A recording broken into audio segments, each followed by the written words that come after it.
अमेरिकी चुनाव के नतीजों के बाद खबर है कि बांग्लादेश की पूर्व प्रधानमंत्री शेख हसीना खुश हैं, मगर मौजूदा अंतरिम सरकार के मुखिया मोहम्मद यूनुस की मुश्किलें बढ़ सकती हैं। 4 साल बाद शानदार जीत के साथ एक बार फिर डोनाल्ड ट्रंप की सरकार बनने जा रही है और व्हाइट हाउस में उनका कमबैक हो रहा है। रिपब्लिकन पार्टी के डोनाल्ड ट्रंप की जीत से बांग्लादेश की पूर्व पीएम शेख हसीना को भी अपनी वापसी की उम्मीद है। उन्होंने ट्रंप को भेजे बधाई संदेश में खुद को प्रधानमंत्री बताया है। ऐसे में कयास लगाए जा रहे हैं कि अमेरिका में सत्ता बदलने के बाद क्या बांग्लादेश में एक बार फिर से तख्ता पलट हो सकता है। 2 बार चिली की राष्ट्रपति रह चुकी मिशेल बेचलेट ने एक बार मजाक में कहा था कि अमेरिका में कभी तख्ता पलट नहीं हुआ है क्योंकि वहां कोई अमेरिकी दूतावास नहीं है। अपने कार्यकाल के दौरान जब 2009 में वो अमेरिका दौरे पर थीं, एक प्रेस कॉन्फ्रेंस में जब उनके इस मजाक को लेकर पत्रकारों ने सवाल किया तो मिशेल ने इसे एक अमेरिकी शख्स की तरफ से किया गया मजाक बताया था। इस दौरान उनके साथ अमेरिकी राष्ट्रपति बराक ओबामा भी थे। इसके बाद मिशेल और ओबामा दोनों हंस पड़े। दरअसल अमेरिका दुनिया को अपने हिसाब से चलाना चाहता है। कई देशों में अमेरिकी दखलंदाजी देखी जाती रही है। अब डोनाल्ड ट्रंप अमेरिका के 47वें राष्ट्रपति बनने जा रहे हैं। इस जीत पर दुनिया भर से उन्हें बधाइयां मिल रही हैं। ट्रंप की वापसी से कुछ देशों में बेचैनी बढ़ी है तो कुछ देश खुश हैं। इस लिस्ट में बांग्लादेश भी शामिल है। इसी साल अगस्त महीने में हिंसक आंदोलन के बाद शेख हसीना को प्रधानमंत्री पद से इस्तीफा देने के बाद देश छोड़ना पड़ा था।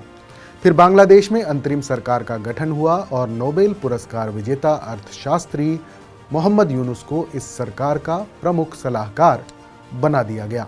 मोहम्मद यूनुस को डेमोक्रेट्स और बाइडेन प्रशासन का खास माना जाता है। ये भी माना जाता है कि उन्हें इस भूमिका में लाने के पीछे बाइडेन प्रशासन और डेमोक्रेट्स की अहम भूमिका रही है। ऐसे में सबसे बड़ा सवाल है कि अमेरिकी सत्ता परिवर्तन का बांग्लादेश की राजनीति पर क्या असर पड़ेगा। क्या ट्रंप कार्यकाल में भी बांग्लादेश को वही समर्थन मिल सकता है जो पहले मिलता था? क्या शेख हसीना अपनी खोई हुई राजनीतिक जमीन फिर से हासिल कर सकेंगी? अमेरिकी चुनाव में ट्रंप की जीत के बाद आवामी लीग के आधिकारिक एक्स हैंडल से शेख हसीना ने उन्हें बधाई दी है। इस पोस्ट में डोनाल्ड ट्रंप और उनकी पत्नी मेलानिया के साथ शेख हसीना की एक तस्वीर भी डाली गई है। इस पोस्ट में ट्रंप को बधाई देते हुए कहा गया है कि बांग्लादेश आवामी लीग की अध्यक्ष शेख हसीना ने डोनाल्ड ट्रंप को अमेरिका के 47वें राष्ट्रपति के रूप में चुने जाने पर बधाई दी।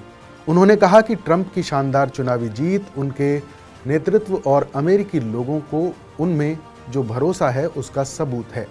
बयान में कहा गया है कि शेख हसीना ने प्रधानमंत्री के तौर पर उन मुलाकातों और बातचीत को बहुत खुशी से याद किया है जो उन्होंने राष्ट्रपति रहते हुए डोनाल्ड ट्रंप और मेलानिया ट्रंप के साथ की थी। शेख हसीना ने कहा कि वो उम्मीद करती हैं कि ट्रंप के दूसरे कार्यकाल में बांग्लादेश और अमेरिका के बीच दोस्ताना और द्विपक्षीय रिश्ते और मजबूत होंगे।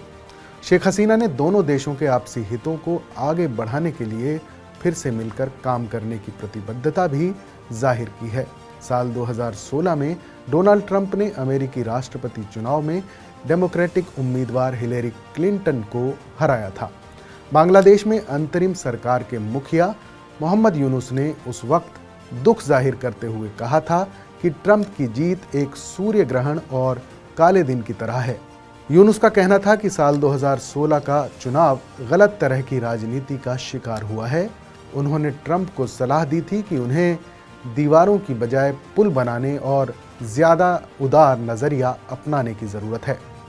उस वक्त नोबेल पुरस्कार विजेता मोहम्मद यूनुस किसी राजनीतिक पद पर नहीं थे, लेकिन अब इस नई भूमिका में आने के बाद यूनुस का अमेरिकी दौरा भी काफ़ी चर्चा में रहा है। 25 सितंबर को उन्होंने क्लिंटन ग्लोबल इनिशिएटिव प्रोग्राम में शिरकत की थी, जिसमें अमेरिका के पूर्व राष्ट्रपति बिल क्लिंटन भी मौजूद थे।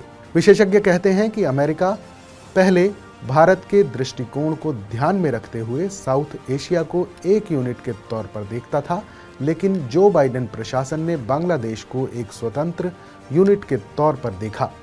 इसका असर ये हुआ कि बांग्लादेश में सरकार बदल गई। बांग्लादेश में मानवाधिकार और चुनावों को लेकर पहले भी सवाल उठते रहे हैं, लेकिन बाइडेन के समय पर इस पर ज़्यादा सख्ती रही और उनके शेख हसीना से भी अच्छे संबंध नहीं रहे।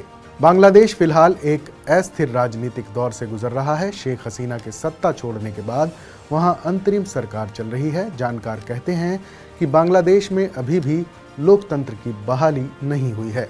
नई सरकार कब बनेगी, कब चुनाव होंगे, ये भी फिलहाल किसी को मालूम नहीं है। देश में चुनाव घोषित करने का अधिकार अंतरिम सरकार के मुखिया मोहम्मद यूनुस के पास है। चुनाव को लेकर यूनुस के ऊपर दबाव बढ़ सकता है, क्योंकि बाइडेन के मुकाबले ट्रंप उन्हें ज़्यादा वक्त नहीं देंगे। वो यूनुस को बांग्लादेश में जल्द से जल्द चुनाव कराने के लिए कहेंगे। और दूसरा ये कि चुनावों में शेख हसीना की पार्टी आवामी लीग के हिस्सा लेने की संभावना अब बढ़ गई है। कई जानकारों को उम्मीद है कि बांग्लादेश में आवामी लीग वापस आएगी, भले ही शेख हसीना के नेतृत्व में ऐसा हो या फिर उनके बगैर।